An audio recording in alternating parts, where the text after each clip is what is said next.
All right, so welcome to another Cheap Hammer Battle Report.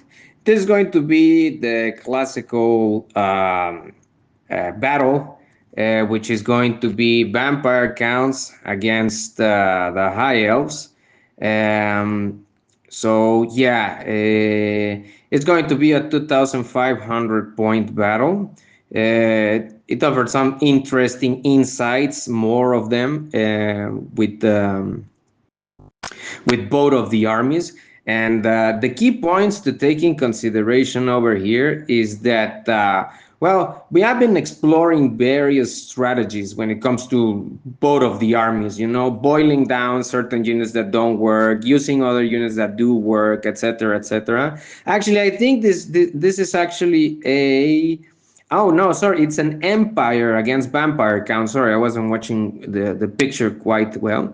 And I forgot to take some pictures prior to the deployment, but so it's going to be 2,500 points of vampire counts against the Empire. So starting pretty much with my list, I know that the picture they look a little bit like they moved to the front, but it's because I moved the characters a little bit before I took the pictures. Anyway, so I went for a unit of 70 skeletons, and I went for six or seven vampire thralls. All of them with Wizard level 1 and Doombolt as the signature spell. A level 4, I think I used my Necromancer level 4, and I had another Necromancer level 1 with illusion and the ruby ring. Now here's the thing about illusion. If you want to use glittering robe, it has a disclaimer at the end of that enchantment. Like if you throw that enchantment, it automatically takes off all of the other previous enchantments or things that you grant to your unit when you cast it. So it's not really worth it at the end of the day. You got like that -1 to hit, but to sacrifice the possibility of having perhaps maybe a far superior. I mean, you can have it. I mean, you can put it, and just like it gives you options, But it's points that you're investing in that character, and it's a magic that isn't a signature spell, which it has a side effect, and that already just makes it even worse. It takes a little bit from it, but you can have it as an option. But I mean, you can put the ruby ring of ruin and just wait. I mean, so it's pretty much the same. So you got a fireball over there and the possibility of a glittering rope, or you could just go for another vampire thrall and just put a doom bolt. I mean, it's up to whatever you want to do.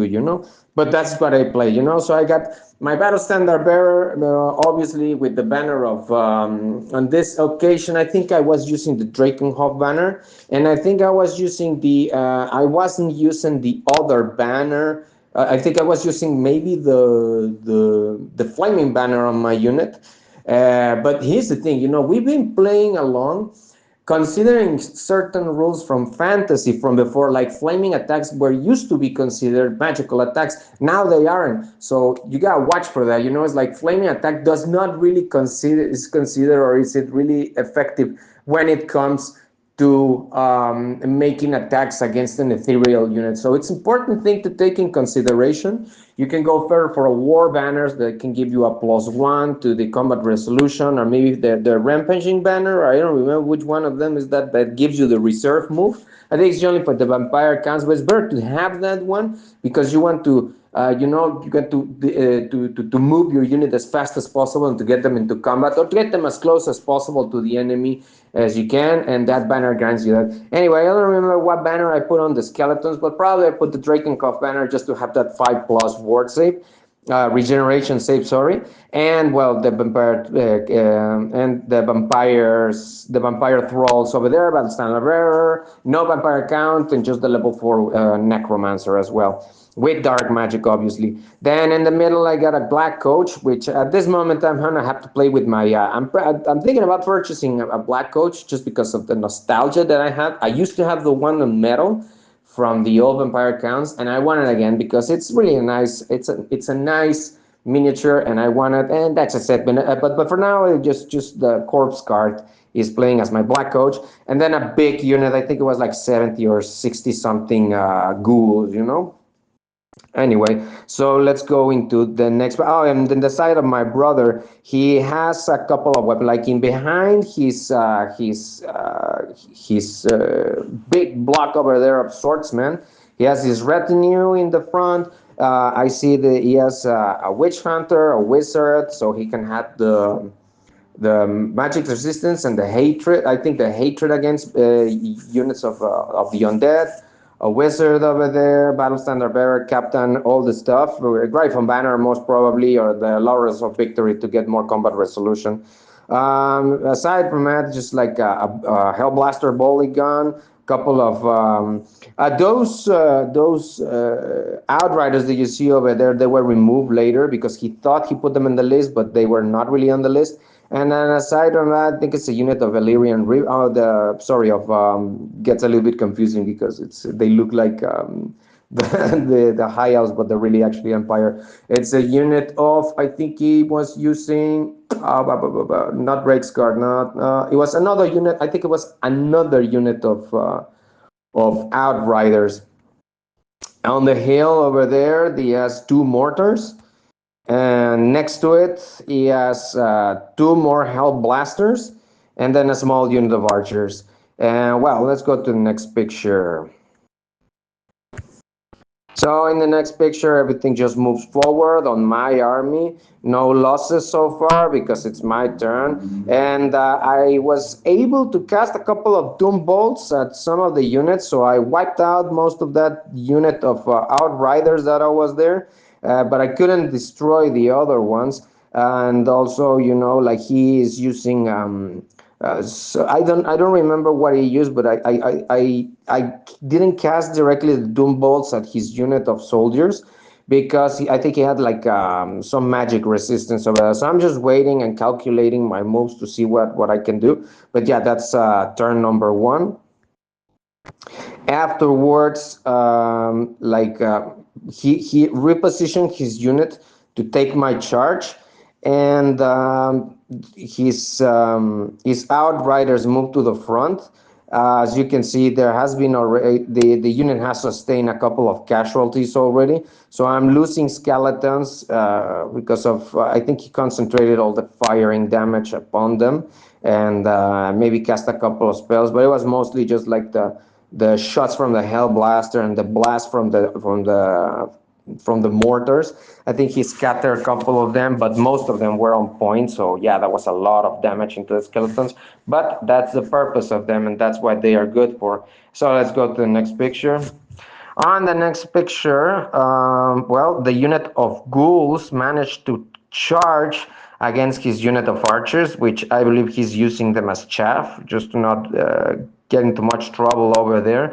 I was able with my Doom Bolts to destroy one of these unit of Outriders, but we still got the other one that is going to flank me. I mean, they're not going to go for the combat, but I'm pretty sure that they're going to try to just make as many shots to my main unit as possible. Also, I failed to mention that I also put a Tomb Banshee. Terrible unit. Don't use it. I don't use it. I think it's pretty bad. But you know, you just get the terror check. But and especially in this new edition, when Empire, the captain has the leadership 9 and the general has leadership 10, like the chances of really causing any damage with the Wailing Dirge or making them freak with terror is going to be very low. So for the amount of points that she cost, I would just skip it. Anyway, the next turn. In the next turn, well, yeah, I mean, like, this is another, I mean, the unit of ghouls completely exterminated the unit of archers.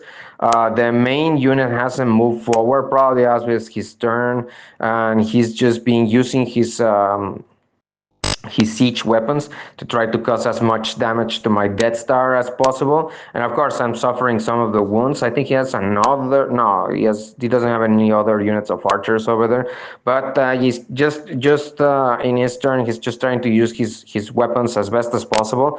Of course, I transformed the Black Coach into Ethereal to try to go maybe to charge his war machines and just stop them on their tracks. But the ghouls are going to do a good job with that as well. So let's see what happens in the next picture. In the next picture, yeah, as it was estimated, the ghouls have turned around and start charging into the units of the Hell Blasters that he has over there. So that's a good thing. On the other side, like my unit of skeletons is dwindling, so they're not gonna last for long. So I have to go for the charge.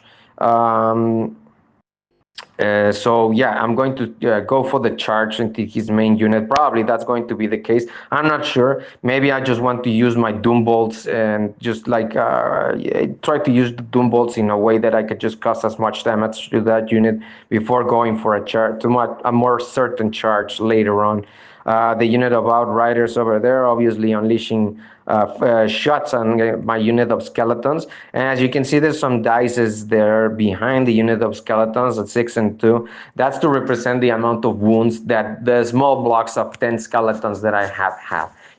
Just to not be removing skeletons one by one, because it really gets very annoying the game when you just go for that kind of way of playing. I rather play with blocks of 10 infantry and things like that.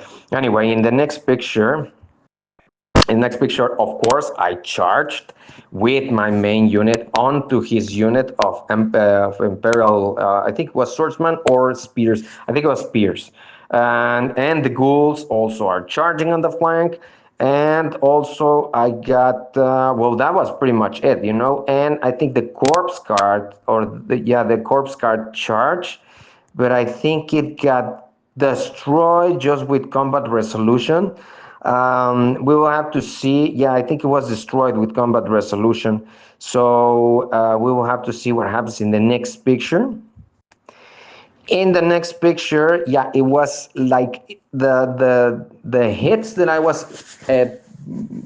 I managed to inflict on the unit was not enough to counterproduct his unit of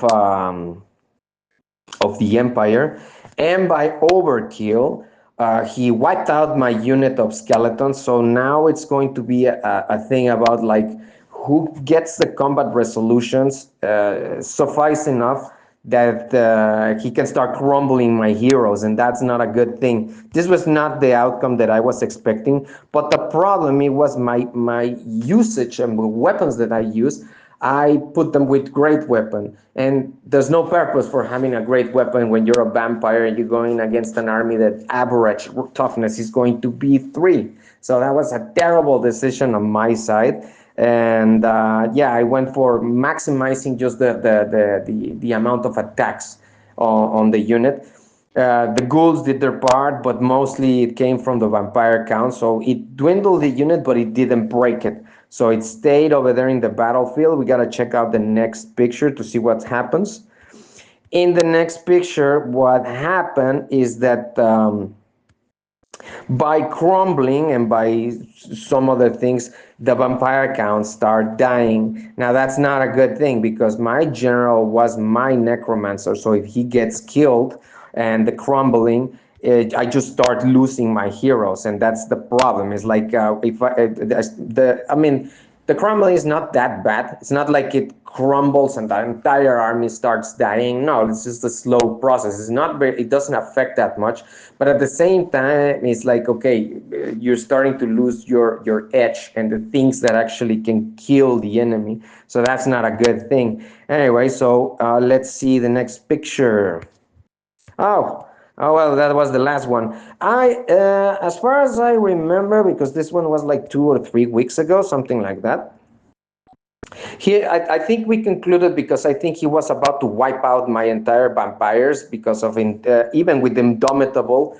The Gryphon banner and the ones that he was causing, plus the extra ranks, actually just started eliminating my troops. And he started using some shots against my ghouls, but I think the ghouls were not enough to just cause sufficient damage. I think that my units, or my main or my most important unit, which was my unit with my vampire count, started suffering so much wound out of crumbling and or in instability, that I started losing wounds really fast, and then he wiped out all of my vampires. That's why you have to be careful with that. You have to have a good, a strong base or buffer zone of wounds where you can put your vampire counts, and you got to close the gap. Don't go for those ballistic. Maybe go for the ballistic strategy. This one was, and it was not that good. Go for a more attack unit. Maybe you can make a huge terror bomb and try to make his main units just flee when you charge, and you just make him contest terror until he fails. Maybe you go for a more extra hand weapon and just go for as many kills as you can, because you want to use that to just break him, which will be the same thing as using terror. But you can just you can imagine what kind of things you want to use, to try to counter the strategy that you're going to use with your vampire counts. In this case, it didn't work. I don't actually quite remember if I win or lost because of that as last picture, but to my knowledge, or to my understanding, I think we could infer that I lost, because he's going to take the charge from the ghouls, and then he still has his heroes. It's going to be fighted out, and I don't think the ghouls are going to have the upper hand while I lost all of my heroes. And I think we were on the last turn, so compacting all the units and the cost of what I lost, it was just overwhelming, and but it was going to be impossible for me to win this battle. And so, yeah, it was a victory for the Empire. A couple of things to take in consideration is, like, if you're going to go for a ballistic unit, you make sure that you're willing to don't go for that with the Empire, because you're fighting fire with more powerful fire.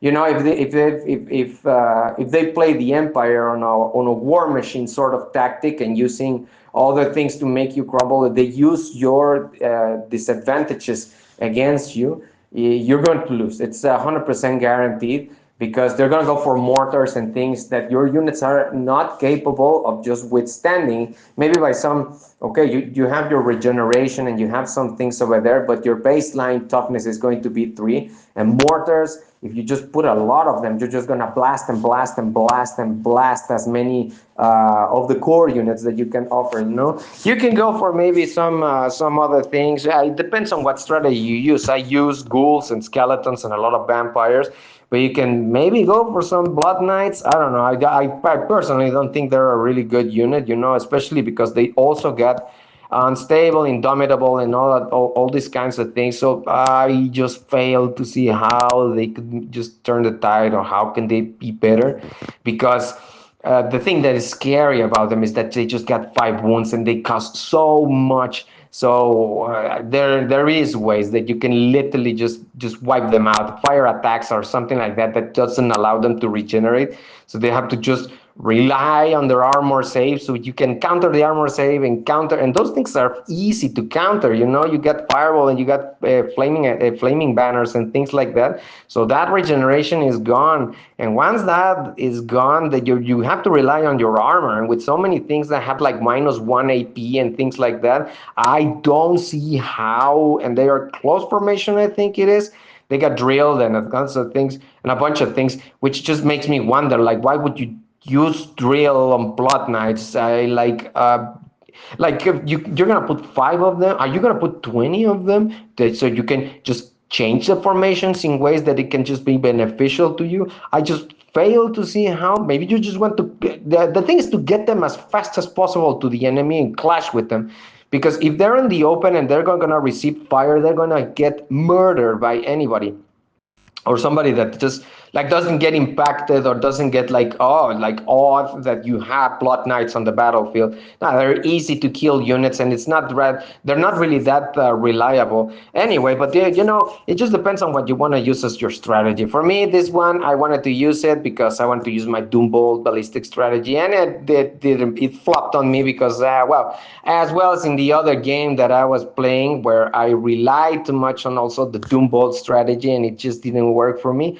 But because that was with all the bunch of magic resistant things and the bubble that he cast of -2 to casting on all the magical mystics and vortex that are targeted against one unit. Yeah, that was like a huge like magic resistance combo, and it completely just destroyed my army. But in any case, it was fun and it was good. So this was a pretty nice battle. I actually liked it a lot. And yeah, well, that was it for this battle report. I hope you like it, and we'll see you on the next one.